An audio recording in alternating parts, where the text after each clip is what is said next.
देशातील गॅस टंचाईचा फटका आता शिर्डीच्या साईबाबा संस्थानाला देखील बसलाय।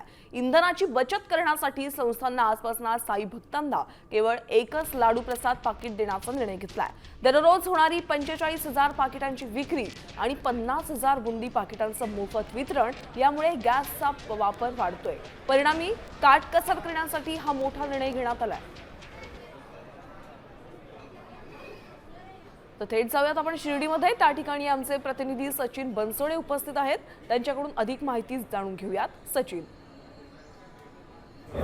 व्यावसायिक गॅस टंचाईच्या झळा आता शिर्डीच्या साईबाबा संस्थानला देखील बसू लागलेले आहेत आणि साई संस्थानकडे 20 दिवस पुरेल एवढा गॅस पुरवठा उपलब्ध असला तरी आता साई संस्थांनी गॅस वापरताना काटकसर करण्याचा निर्णय घेतलेला आहे आणि त्यामुळेच आजपासून साई भक्तांना जो प्रसाद लाडू पॅकेट दिले जात होतं तो केवळ एक पॅकेट देण्याचा निर्णय साई संस्थांनी घेतलेला आहे आणि आजपासून साई भक्तांना एका भक्ताला केवळ एकच लाडू पॅकेट मिळेल अशा पद्धतीच्या सूचना साई संस्थांनी आपल्या लाडू काउंटरवरती लावलेल्या आहेत।